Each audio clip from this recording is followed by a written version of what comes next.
In various previous videos, I've spoken of the corruption that existed in the Third Reich. Where there is a complete breakdown of law and order, some people can make themselves very rich at the expense of a huge number of others. One of the Nazis who commented on this was Otto Ohlendorf. Ohlendorf is best known for his role as the head of Einsatzgruppe D and the mass murder of some 90,000 people from the end of June 1941 until March 1942, which took place in what is today Moldova, Ukraine and southern Russia. Ohlendorf was a lawyer and an economist. Had Hitler not come to power, or even had Hitler won the war, then Ohlendorf could have expected an important role in a government ministry. Ohlendorf was captured by British authorities on the 23rd of May 1945. He testified at the trial of the major war criminals at Nuremberg on the 3rd of January 1946, and I've done a separate video on his testimony which explained how the murder apparatus and the security organs of the Third Reich worked. In 1947, he was the chief defendant in the 9th of the 12 subsequent Nuremberg trials held by the US Army. He was sentenced to death, and in 1951, Ohlendorf was executed by hanging. Following his capture on the 23rd of May 1945, Ohlendorf was extensively interrogated and quite openly talked of what had happened in the Third Reich. The US National Archives holds a 17-page British interrogation of Ohlendorf from August 1945, where he talked of the corruption that existed in the Nazi state. Now, without going into his criminal background in the Holocaust in this video, it does of course need to be pointed out that Ohlendorf considered himself to be an honest civil servant who was opposed to corruption. Ohlendorf told his captors of the abuses of power that took place in the Third Reich. One way in which Hitler kept people loyal was to give them extensive landed estates. Many leading people in the military, already coming from land-owning families, received large properties which had either been stolen from their original owners or had been the property of the state, and thus in theory not Hitler's to give away. These were people who might have looked down on Hitler as being a Bohemian corporal, to quote Hindenburg, but were quite happy to accept his largesse and continue to do his bidding, even at the cost of the lives of thousands of German soldiers.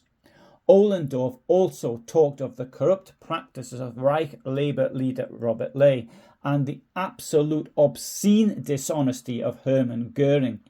Erich Koch, the Gauleiter of East Prussia, created a foundation in his own name, of which he was the sole member, manager and director, and cemented his political position by showering senior officials such as Goering with lavish gifts, thus buying the protection of the second man in the state. In a video I did on the evacuation of East Prussia, I mentioned that Koch took a ship loaded with riches, to use the word that Ohlendorf used, rather than take German refugees in place of his loot.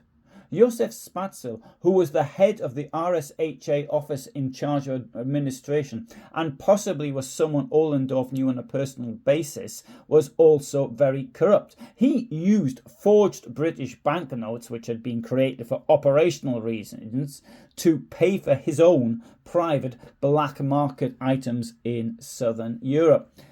Nazi Germany, like other states, did have control bodies, but they too had been subverted by the system. The main auditing company was the Deutsches Revisions- und Treuhandelsgesellschaft. However, rather than provide details of the accounting and thus the financial health of major companies and corporations, it used the corrupt nature of the state to turn inside information that some of its own employees gathered into personal profit for them and their superiors. Now, I've already done a separate video on the corruption that existed in the general government of Poland, which Hans Frank and his subordinates like Karl Lasch used to make themselves very rich.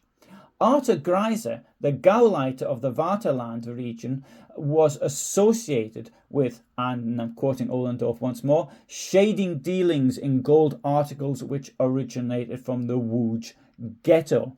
Greisler was able to procure for himself luxurious houses and a big country estate. When dealing with totalitarian nationalist states, whether it be Nazi Germany, Fascist Italy, or indeed Russia today, or for that matter, the communist state that preceded it, it's worth considering what stands behind worship of the flag, the motherland, and the race. It's invariably extreme corruption and theft that works only in the interests of a tiny minority, and it's usually at the expense of that very same race that they claim to represent. Thanks very much for listening. I hope you found this interesting. I've done a number of videos related to Otto Ohlendorf, and you can see them on this channel. I upload every day at 2000 hours my time, Central European time. On a Friday I do a longer video, Tuesdays I do a shorter video, something like this one, and on other days I do a video of no more than 3 minutes in length. For the moment, from me, thanks very much for listening, and bye for now.